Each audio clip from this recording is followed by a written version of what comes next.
Assalamualaikum warahmatullahi wabarakatuh. Saudaraku, mari kita meningkatkan iman dan takwa kepada Allah Subhanahu wa taala dengan berbagai cara. Antara lain dengan memperbanyak doa.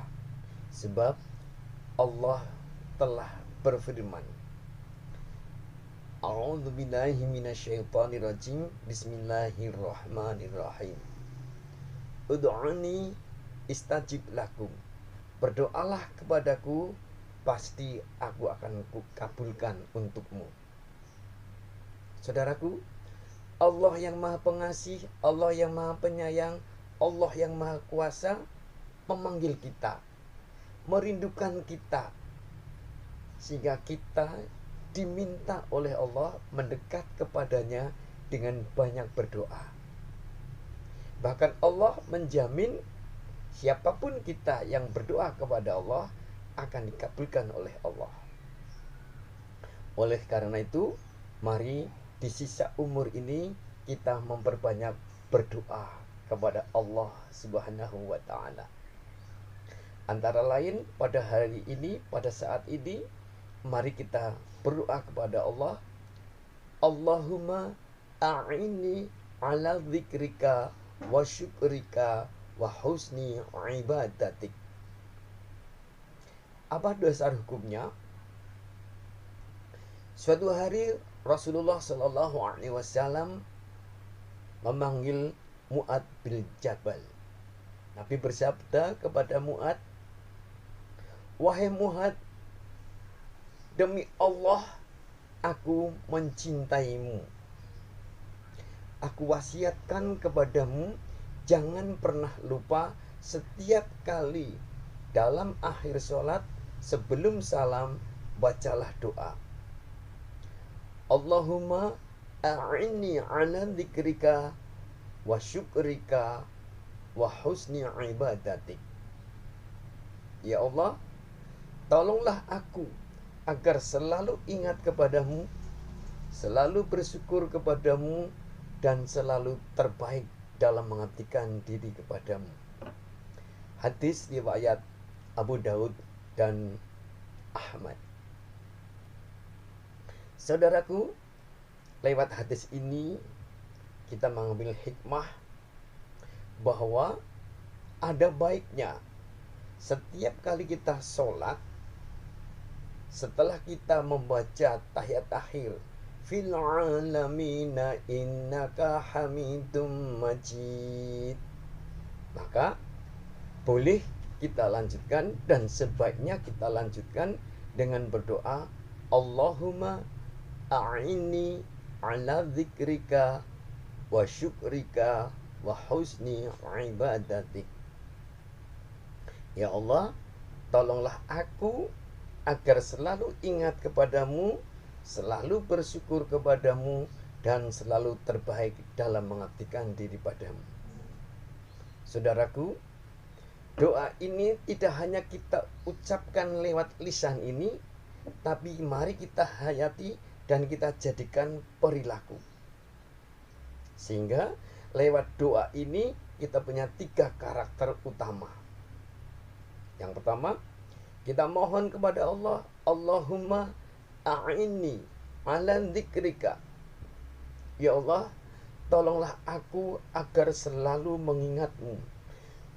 Pemirsa, saudaraku yang saya cintai dimanapun berada, yang dimaksud selalu ingat kepada Allah adalah ingat kekuasaan Allah, ingat kasih sayang Allah, ingat kemenangan Allah, ingat surga Allah, dan ingat azab Allah.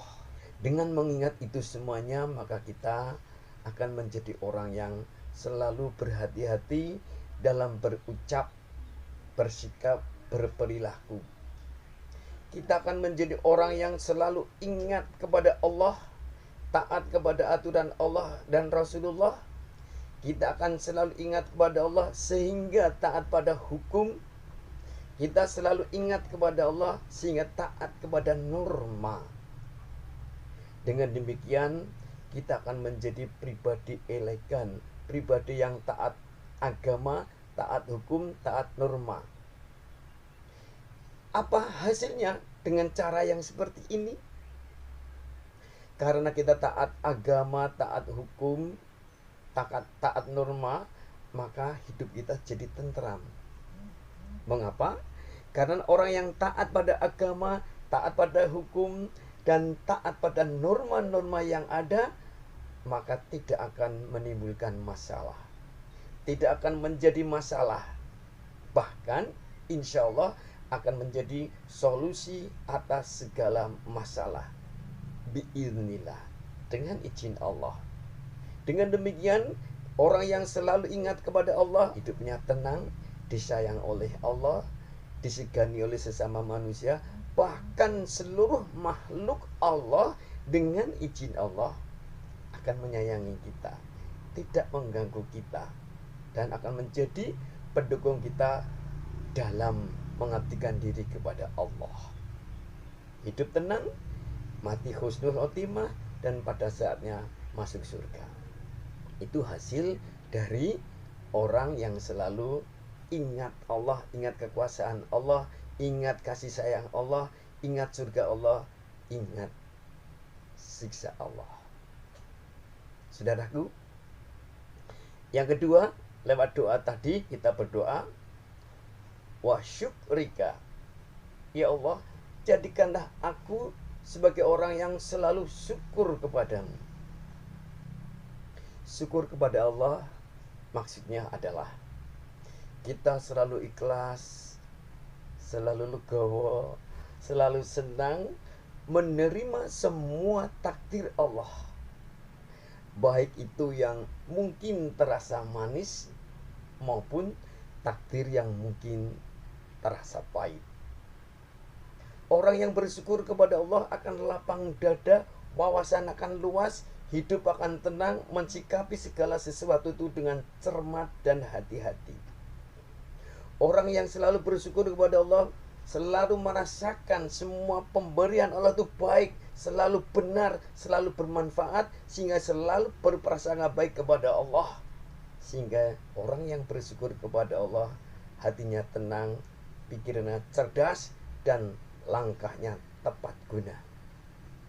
Tidak pernah ngresulo, tidak pernah menyalahkan orang lain, tidak pernah mencoba melanggar sesuatu, karena semua pemberian Allah sudah terasa cukup, terasa baik.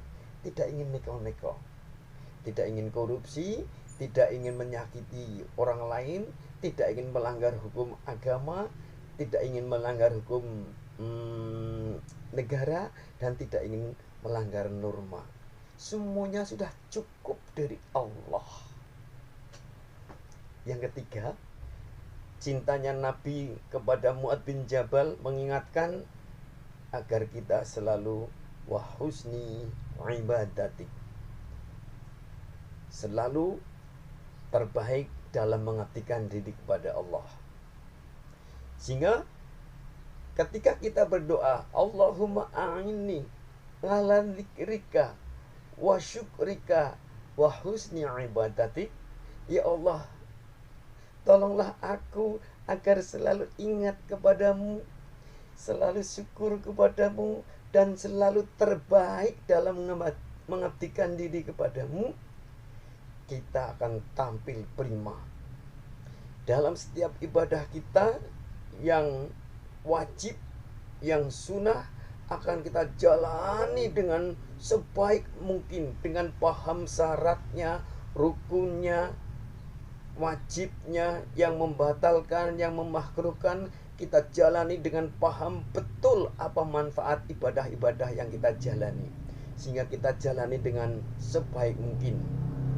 Sholat, zakat, puasa, baca Al-Quran, sedekah, dan segala ibadah kepada Allah kita jalani dengan sebaik mungkin, termasuk di dalam muamalah kepada sesama manusia.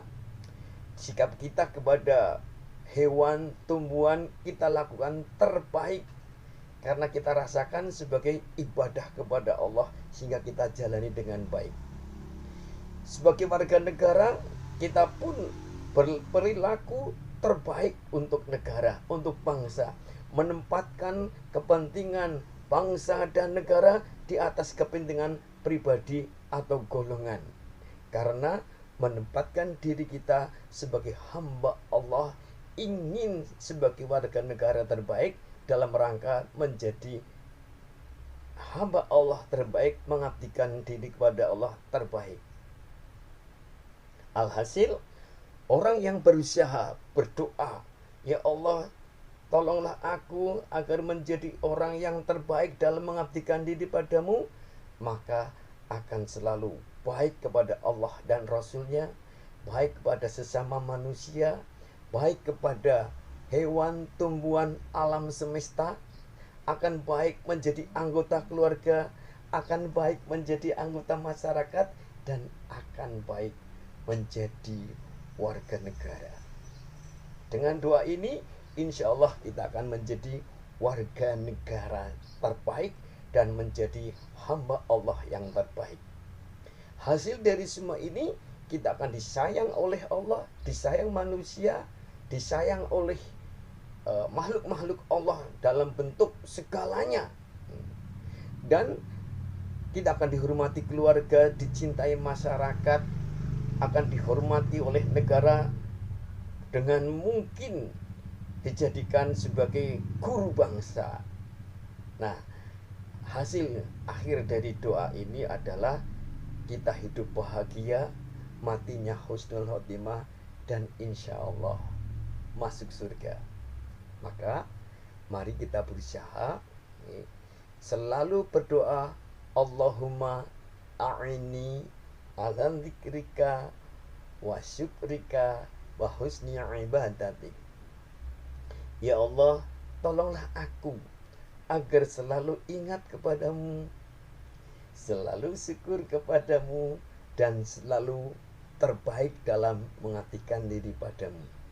Dibaca di luar sholat berkali-kali boleh, dan saking pentingnya doa ini, maka Nabi mewasiatkan agar kita baca di akhir sholat sebelum salam. Demikian, semoga Allah menuntun kita sekeluarga mampu mengamalkan doa ini sehingga menjadi insan terbaik dan pada saatnya masuk surga tanpa hisab. Amin. Assalamualaikum warahmatullahi wabarakatuh.